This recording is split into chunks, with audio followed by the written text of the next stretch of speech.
November the 12th, and it is time for the monthly Union County Council meeting. At this time, I'd like to ask everyone to rise. We'll have our prayer from Chaplain Danny Bright, followed by the Pledge of Allegiance. Let's pray.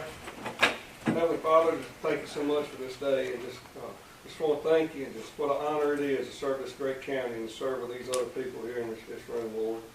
I thank you so much for every council member, every elected official, concerned citizen, those watching online, Lord. I just thank you for their love and their concern for our county, Lord. And I just pray that you lead us through this meeting, and everything we do here will be pleasing to you and will be what's best for Union County. In Christ's name we pray. Amen. I pledge allegiance to the flag of the United States of America and to the republic for which it stands, one nation, under God, indivisible, with liberty and justice for all. You may be seated. I will turn it over to our clerk for roll call. District 1, Danny Bright. Present. District 2, John Glenn. Present. District 3, David Sinclair will be noted as absent. District 4, Annie Smith. Here. District 5, Carolyn Rutherford. Present. District 6, John Flood. Present. All right. We have two sets of minutes that were sent out in our package last week for tonight. First is the regular monthly meeting of October the 8th. Do I have a motion to accept these as written? Motion to accept. Do I have a second by Ms. Rutherford? Do I have any adjustments, additions, or deletions to those minutes? Any conversation? Hearing none. All those in favor say aye. Aye. Any no vote? And it is unanimous. We also have a special meeting that was held on February the 29th of 2024, and we apologize. This was a special meeting held by council, and for some reason, I just didn't get those to y'all. So we've added it in our records so we can go ahead and, I know y'all read them, to go ahead and get those approved so we have them in record that they were formally approved. So do I have a motion to accept the special meeting from February the 29th? I have a motion from Councilman Bright, second by Councilperson Smith. Are there any additions, deletions, or comments related to those minutes?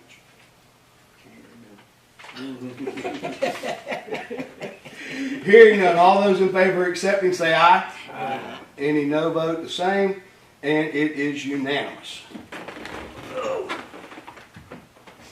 I have a few awards to present. The first is to Andy Fowler. It's Anthony Fowler, but is actually, we call him Officer Andy at Monarch Elementary, and he has served with the Union County Sheriff's Office for the last 5 years as an SRO at Monarch. Thank you, Sheriff. Thank you. You tell Andy we shall appreciate it. The next happens to be a dear friend of all of ours in this room, and she has worked here for 10 years in her current capacity, and that is Miss Curtis Hunter, who is our Director of Tourism. So, Miss Kathy Jo, if you'd like to come up and pick that up, and you tell Miss Curtis we sure appreciate her.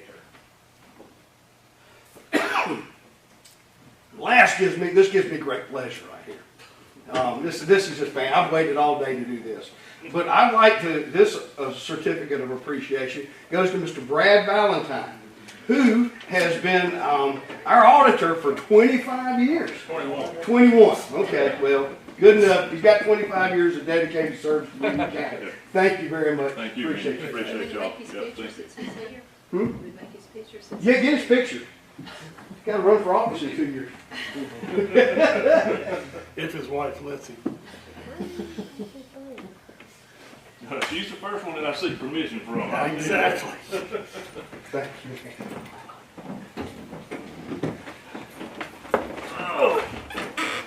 All right, our next item of business is to consider any board appointments or removals, if any. There were no applications taken. Do I have anybody from council that has any suggestions of appointments? Hearing none. We'll go to our next, which is the consideration of grants. And we have 2 grants to consider. The first grant is South Hills Complex Upgrades. This is a PARD grant.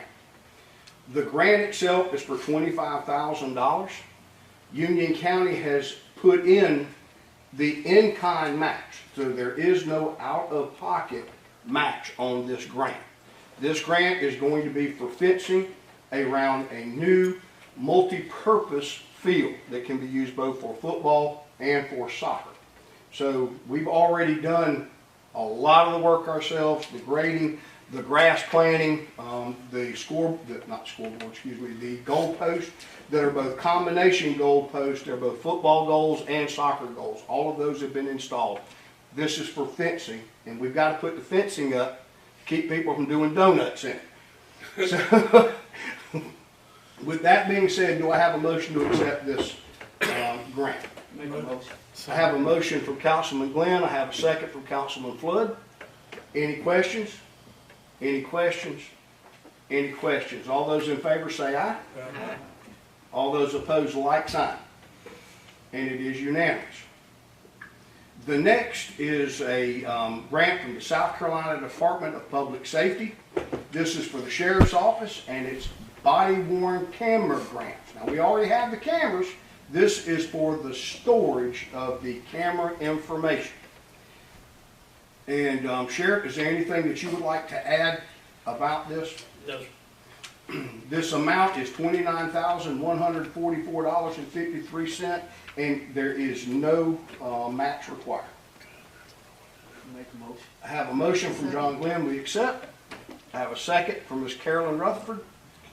Any questions? Any questions? Any questions? All those in favor say aye.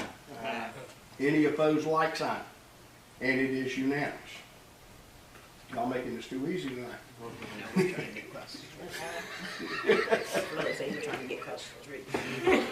Oh, the next we have, it is a BDA. That is a broadband distribution alarm system. It is designed for emergency radio frequency services.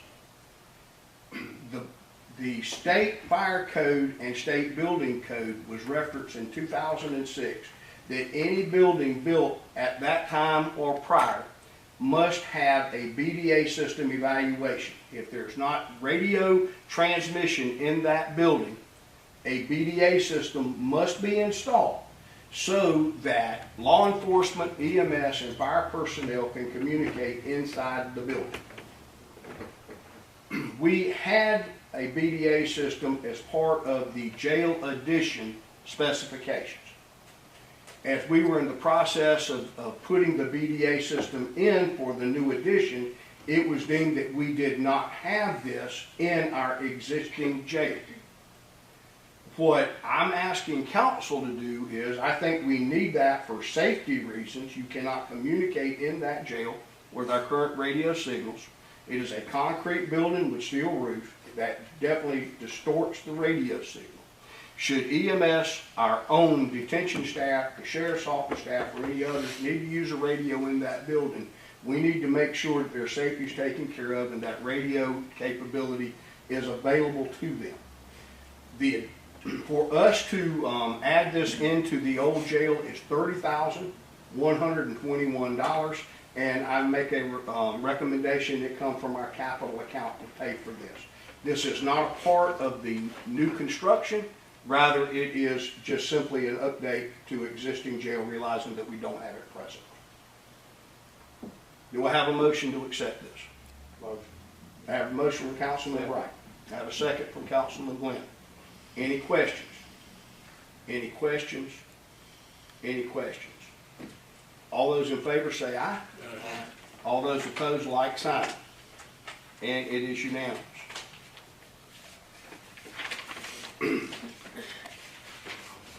Also, just to communicate to council that we are still involved in going through storm cleanup.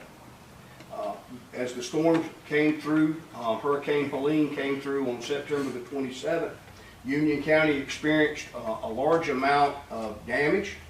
Trees down, power lines down. Many of us were without power for not just days, but weeks. A lot of debris on the roads. We had fences down. We had buildings damaged by trees. And Union County, even our property was not immune to this. And we did have some damage.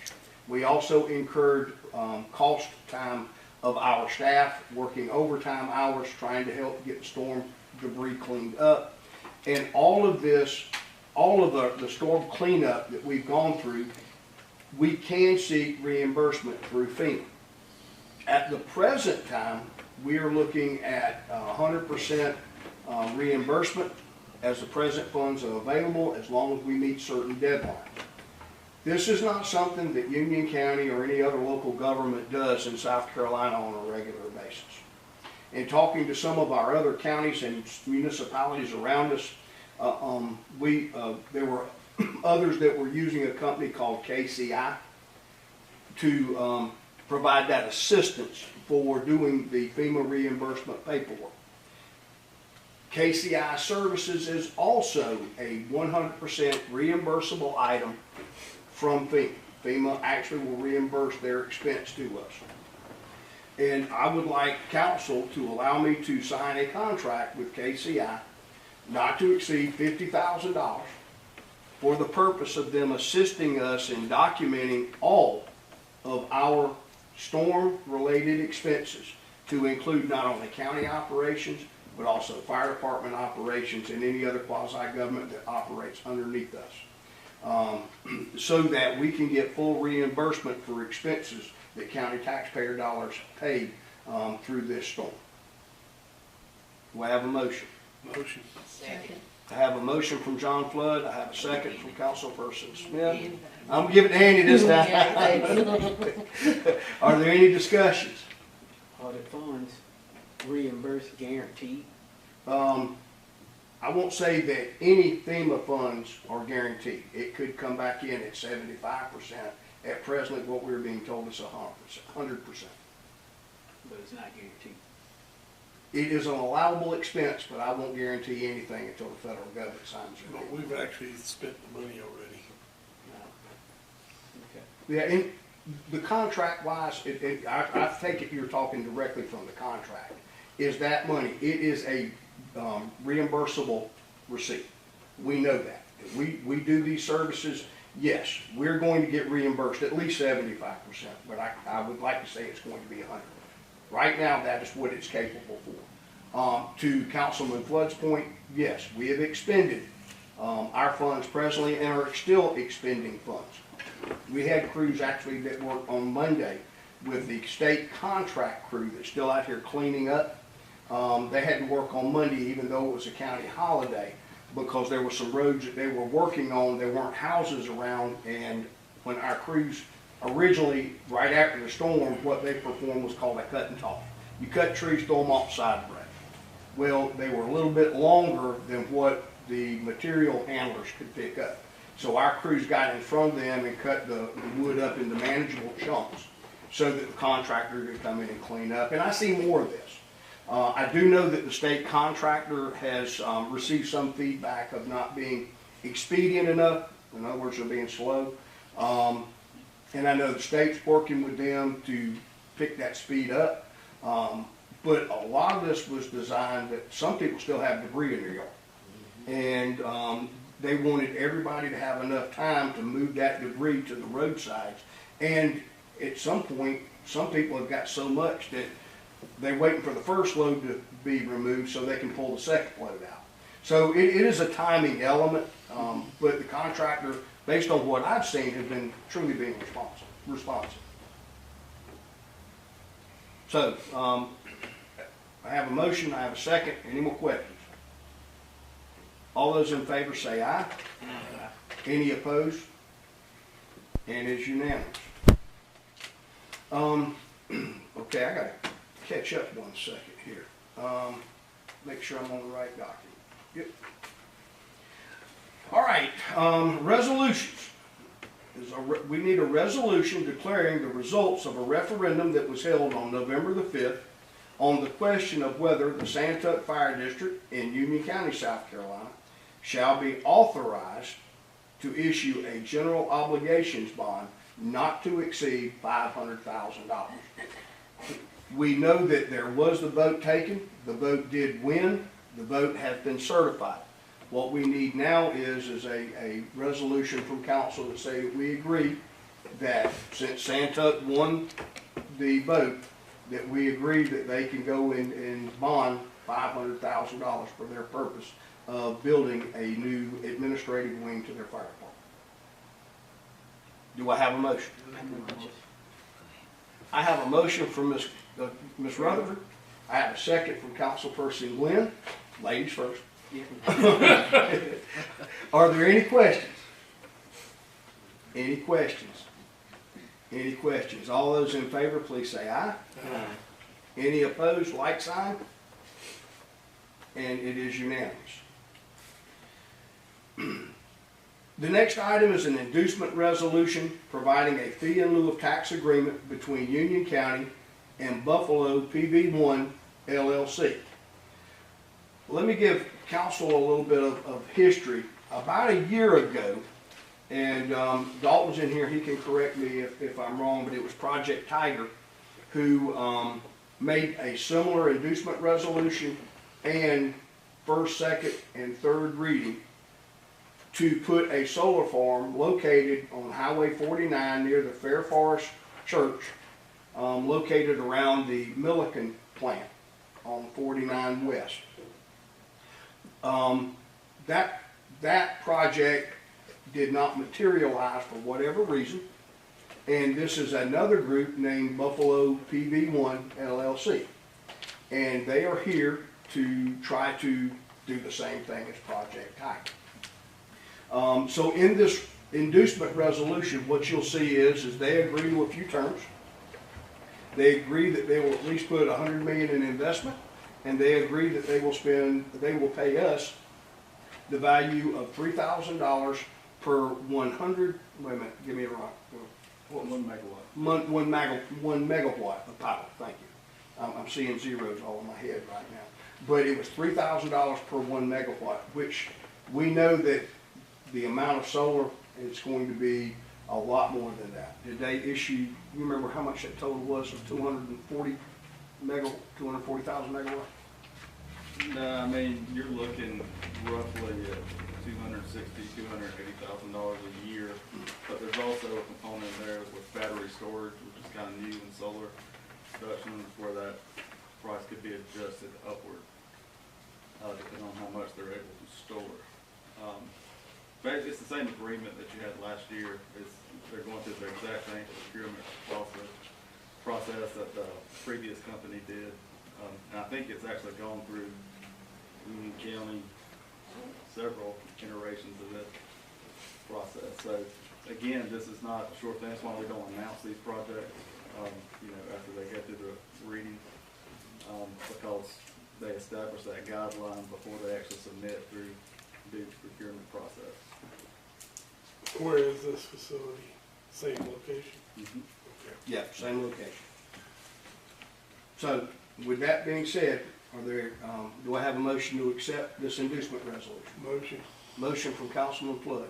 Second. Second from Councilperson Smith. Any questions? Any questions? Any questions? All those in favor say aye. Aye. Any opposed? And it's unanimous. Ordinances. The first ordinance we have is authorizing the termination of a certain written agreement with the Union County for the development of a jointly owned and operated industrial park. Such park geographically is located in Spartanburg County and in the city of Spartanburg, and established pursuant to South Carolina law of 1976. What this is this property in Spartanburg County actually was the Hillcrest Mall property. And if you'll read through the ordinance that you'll see, it locates all the different lots of the Hillcrest Mall. What the multi-park agreement has ended, and it's been 25 years. So the actual ordinance itself is sunset. So what Spartanburg County wants to do, and just like we need to, is to go ahead and terminate it because it is no longer in effect. It is timed out. So that's what we're here to do. And with that being said, do I have a motion to accept the termination of this ordinance? Motion. I have a motion from Councilman Bright. Second. I have a second from Councilman Flynn. Any questions? Any questions? Any questions? All those in favor say aye. Aye. Any opposed, like sign? The next is the first reading of an ordinance to execute and deliver the amendment agreement of governing the Union Spartanburg Industrial Business Park to include the properties of the Buffalo PV1 properties. We just did the inducement resolution for Buffalo PV1. This is the multi-park agreement between us and Spartanburg County for Buffalo PV1. Do I have a motion to accept? I have a motion from Councilperson Smith. Second. I have a second from Councilperson Flood. Are there any questions? Any questions? Any questions? Hearing none. All those approved say aye.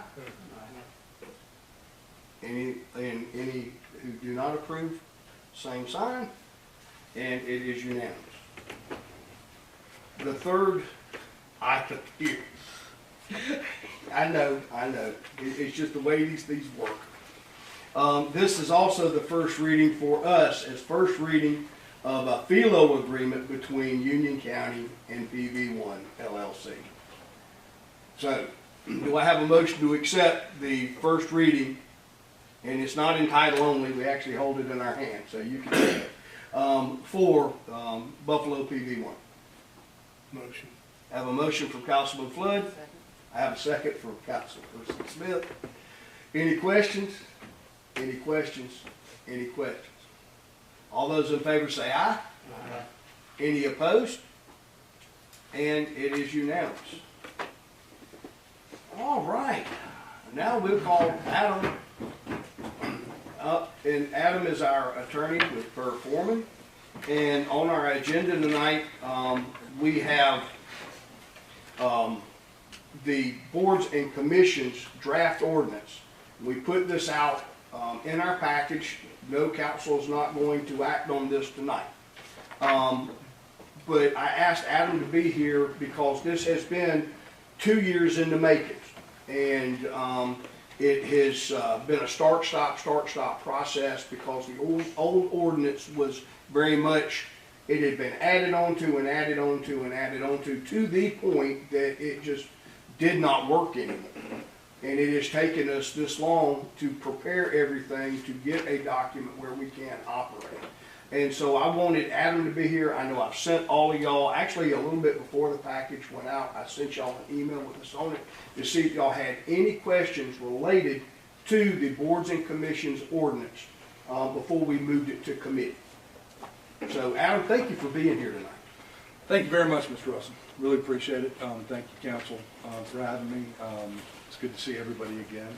I know it's been a little bit since I've been here, but I may have had more hair the last time I was here. I can't remember if I had shaved my head before the last time I was here, but as Mr. Russell has indicated, we were approached about 2 years ago, maybe a little bit less, with regard to questions about the boards and commissions ordinance, where it stood, and it actually came from, you know, a question about one particular board, which we've addressed in this, and then in looking at it more, we saw more issues and different things that needed to be addressed, cleaned up, some boards that are literally inactive and not there anymore, some of which were added to the ordinance, which actually shouldn't have been in the ordinance, because it was for example, the Capital Project Sales Tax Commission is just a one-time commission, right? You know, they have one duty for the capital project sales tax, and So those types of things, that type of cleanup. The ordinance was first enacted back in 1980.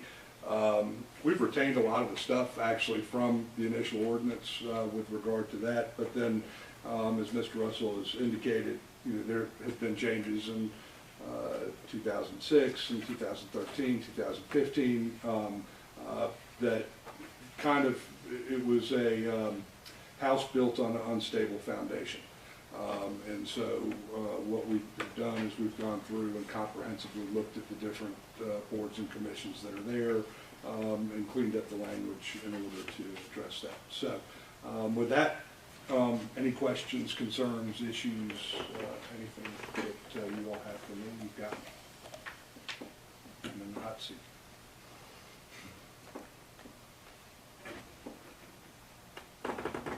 I'm gonna ask for an amendment, I can do that at committee in number 2. Okay. I've actually spoken to the Association of Counties on that, I'll ask that be amended, it only be, the boards that county rules. In other words, we appoint some boards that's not under county rule. And, after speaking with the Association of Counties, they agreed that there was really no reason to prevent one of our county home rule boards from serving on a board that's not really under our rule. And I certainly defer to them, in some respects, and we could certainly look at that and figure out which, some of the boards and commissions that we have, the individuals are deemed to be public officials, and you can't serve as a public official under two different, yes. Yeah, that's the state Yeah. constitution. That's right, Duly yeah. rolled, yeah. That's right. And so we want to just be careful that we're not appointing anybody onto the board who's also serving under another board if it is a situation that is going to cause an issue where it's a dual office. I think some of them are actually considered officials. Yep, that's They right. can't serve on two Correct. boards, but they're considered officials. Yep. But I'll probably take it up in committee. Sure. Committee. Absolutely. Happy to look at it and figure out what we need to do. So, yeah, absolutely.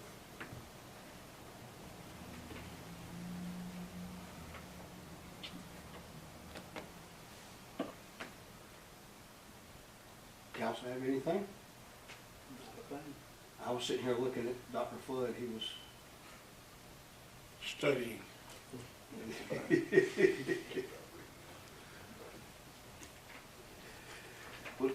Adam, I do appreciate your time on this. Sure. I know there's been a lot of work on this, and a lot of it was just to ensure that Union County was protected. Now, again, we will defer this to the Finance and Administrative Committee. So Dr. Flood, if you want to come up with a date and time where that committee can meet, based on your schedule and the schedule of others.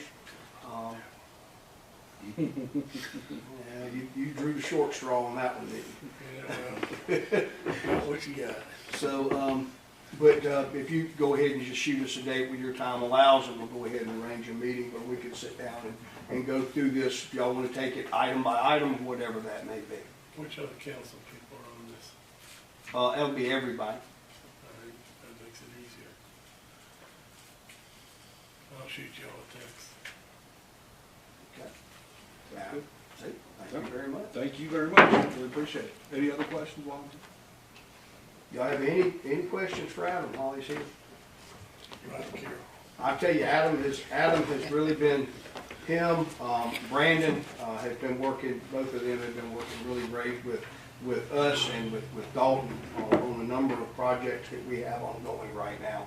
And, I can't say a whole lot, but I can say these are exciting times to be in Union County right now. And we're going at breakneck pace, working hard, and we really feel like some good things are getting ready to come out of all that hard work.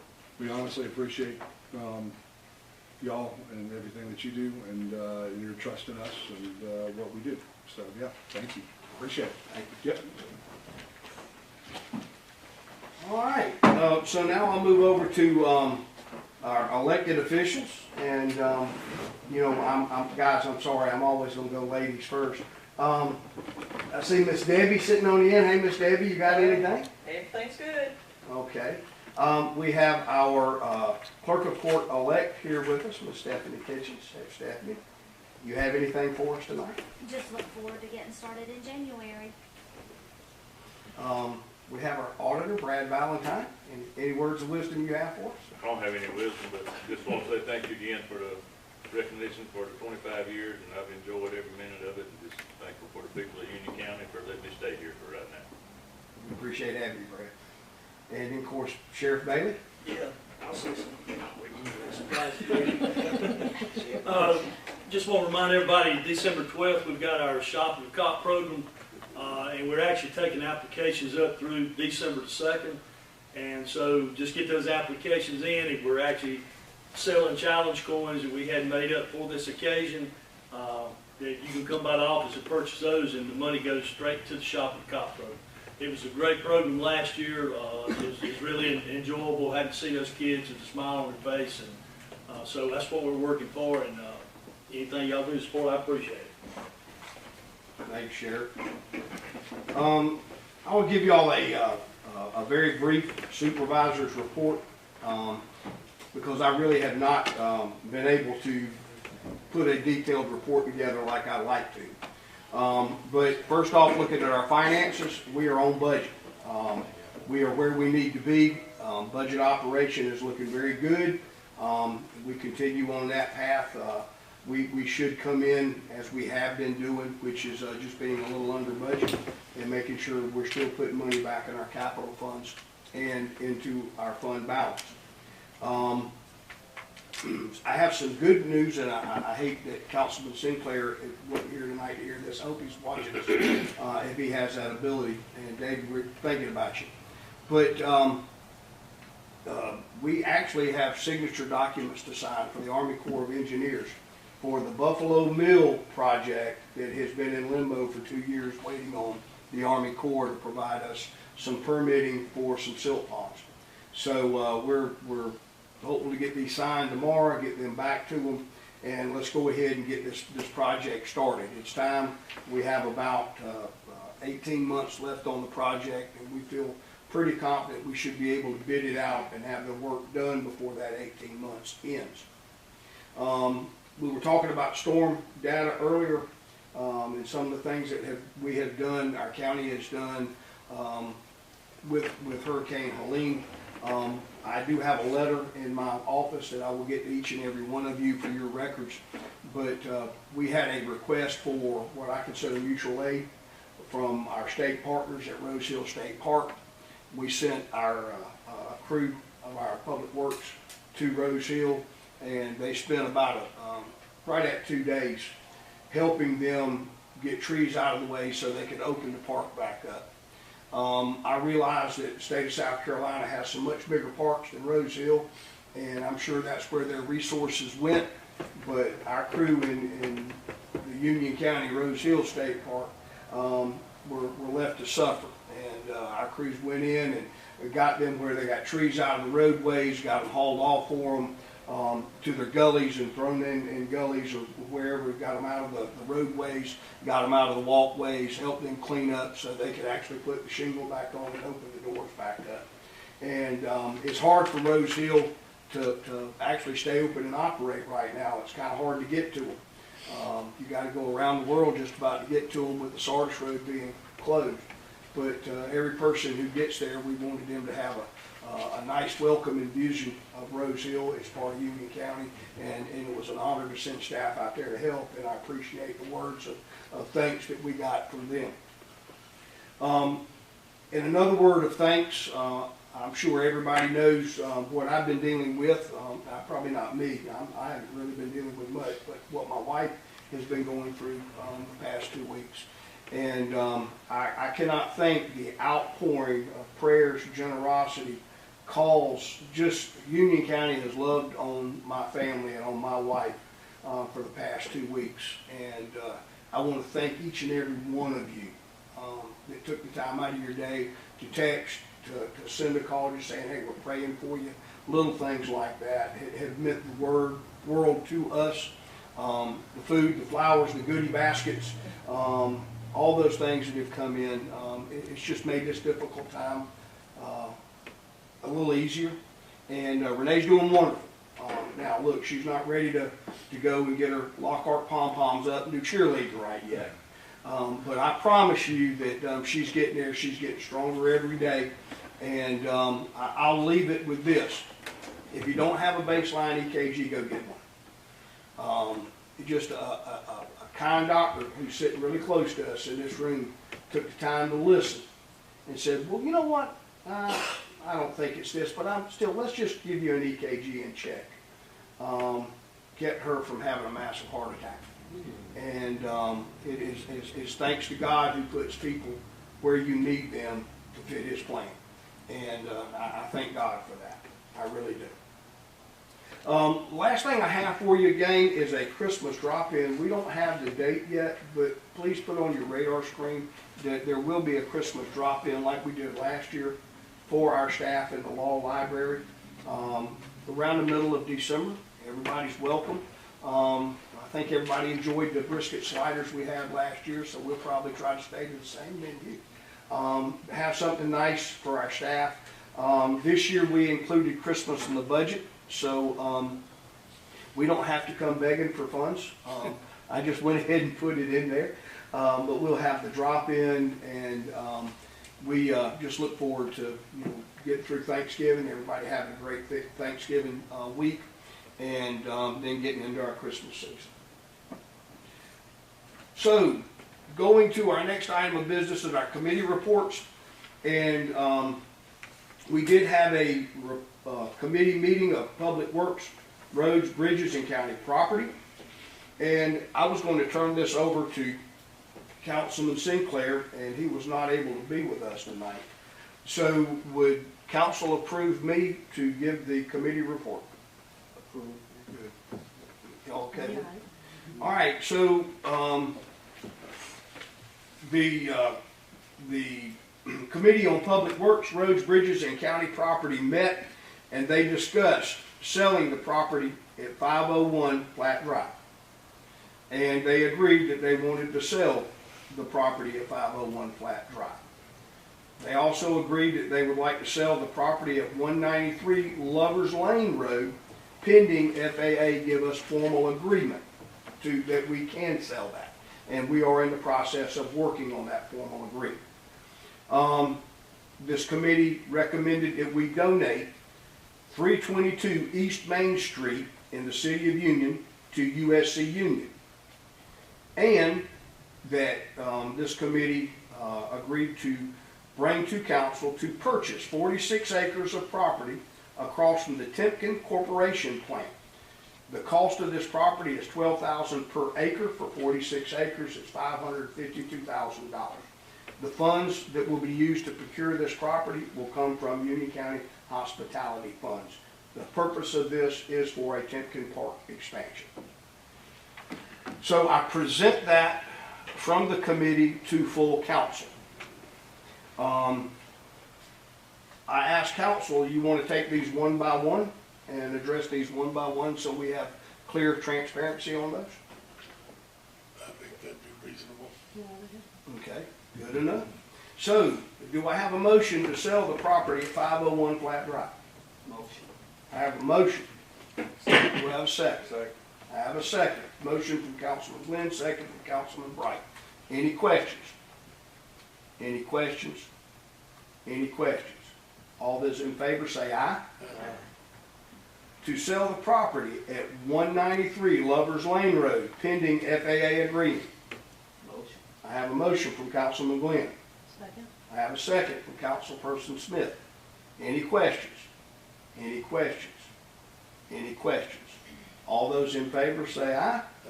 Any opposed? And it is unanimous. To donate 322 East Main Street Union to USC Union. Before we have a motion and a second, I will note that we have on record from Councilperson Smith that she recuses herself from voting in any nature where it deals with her place of employment being USC Union. So do I have a motion to donate 322 East Main Street to USC Union? Motion.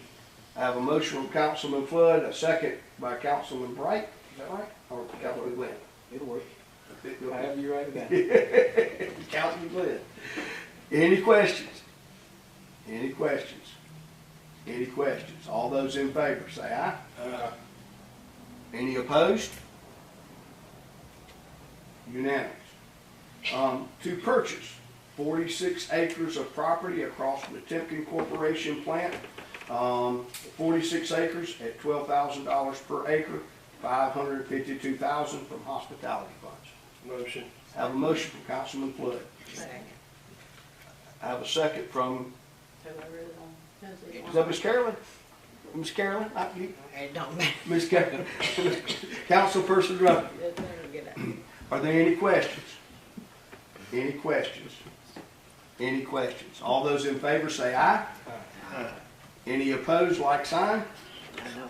And it's unanimous. So what we will do after hearing from council, I'll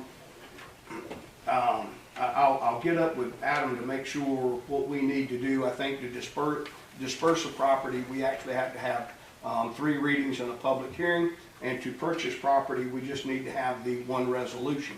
So what we'll do is move forward with, and I'm glad you're here, Adam, so you're hearing this. We'll move forward on having the selling of property written up so we can vote on it 3 times with a public hearing and a resolution of what we're going to purchase. And we'll start that process next month. All right. Would council like to consider any other actions or any other committee recommendations? I have a question for you. Fire away, Councilman Flood. Philip, had this been you and not your wife, who is second in command to run the county? Legally, it would be the vice chair. Okay, practically, since he has multiple jobs and he's like me, doesn't have time. That has never been, there's different ways you can do it. Matter of fact, Adam and I had a conversation about that this morning. That is not something that this council's ever had. I do have an internal number 2 that I would recommend to council, but it is nothing formal and it is just a suggestion from my part. As Adam and I talked today, he was going to look in this to what ordinance could we create that would codify this. You're exactly correct. Had this is a fallacy of the supervisor form of government. If you have an administrator, typically an administrator has a chain of command underneath them and those people that would fall underneath him. Whether it's administrator or manager, you have that. Under the supervisor form of government, that does not exist. It is the supervisor who has to sign, is required, he's the signature authority on all documents, all business dealings, all of that have to come through his office. If something were to happen to me and I could not recuse myself to office, actually we found out through prior history that there is no legal remedy to remove me from office unless I actually resign. So there is some importance there. And I think it's something that when Adam and I talked today, this would be something good for us to look at. But to answer the question legally, there's nothing in place at this time. Well, when we look at that, I would like to see the supervisor name someone, and then we still have to address if somebody becomes totally incapacitated, how to legally remove them from office and have an election, get somebody new. But we definitely need in writing who takes over the responsibilities. And I honestly think the supervisor ought to appoint that person. That way, he knows who knows the most under him or her, if we ever get a female supervisor. Well, I don't think so. I think whoever's appointed, we ought to have some kind of say-so in this. If it's done by ordinance, it would specify what title would take on what responsibilities, and that would set a pace for the future. The Well- next supervisor, it will spell out by ordinance, this position has this role, this position has this role. So what I'll do is and I'm not trying to be argumentative with anybody here. Please, that's not what I'm here to do. You've got to go back to code of law. And the supervisor's job is codified through legislature, and it says, this is what the supervisor does. The supervisor job is a different role than council, other than when I chair council. Other than that, I handle day to day. And I don't know that you would need council approval. But you definitely wouldn't want a supervisor to come in here and pick somebody that council couldn't work with either. All right, so, I understand where you're coming from. What I will tell you is, it is the fallacy of the form of government. And truly, that's the bigger picture, is the fallacy of the form of government. And I think what happens is, we have to be careful, because even though we may impose an ordinance, and Adam, you feel free to correct me if we're having an open dialogue here, but we can't make a decision that in any way oversteps state law. And I did a little bit of digging around after Mr. Russell and I spoke. As an elected official, the process is, and it's for the supervisor as well as for any of the council members. If the council member resigns or dies in the position, if it's longer than 180 days before the next general election, then an election is to be held to fill the position. During that interim period of time, the governor of the state of South Carolina can appoint somebody who's an elector of the state in the county, so a citizen in the county, to fill that role in the interim to do that. Of course, there are other questions about incapacitation, inability to come into work, those types of things that aren't necessarily addressed by and through the statute, and the supervisor's ability to delegate the authority to somebody else is the question. I mean, and I think that that's generally the question that we're talking about. We're not, we're talking about a situation where he would have the ability to be able to delegate that. The danger to that, obviously, well, not obviously, but could be, you don't want to necessarily have the full authority of the supervisor to delegate somebody in any situation that, whether or not he's incapacitated or not, to say, well, I'm going to delegate, person X to be able to do all the stuff that I do, supervisor, who's not an elected official, right? Without council or anybody else having a say in being able to do that. I think that would, that's obviously one of the dangers, one of the things that you would try to avoid, and something that would need to be considered with anything that you would do to act upon this to sort of figure that out. Does that make sense? One of the things that this brings up is our form of government.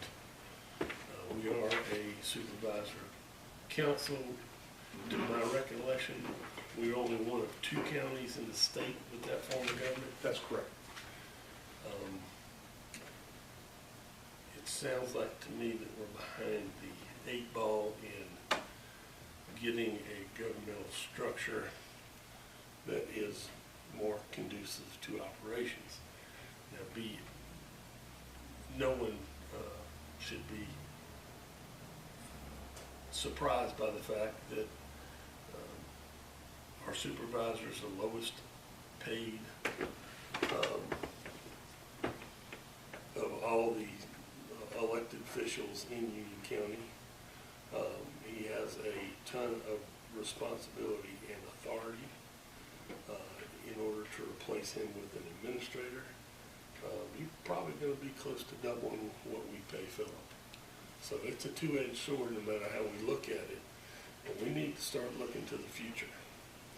And, you know, council wants a little more say in things, then you gotta change your form of government, plain and simple.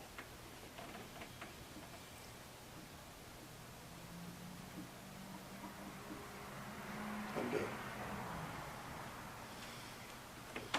Anybody else have anything while we're around the table? Look, gang, it's not about money, and I definitely understand. This is a young person's sport, and Union County's getting ready to grow. I don't mind telling you that. You're already seeing it. It's already grown in the past 2 years, and you're seeing it more every day. You don't believe it? Try to get on the bypass right now around McDonald's. Okay, it's a traffic jam getting out of town.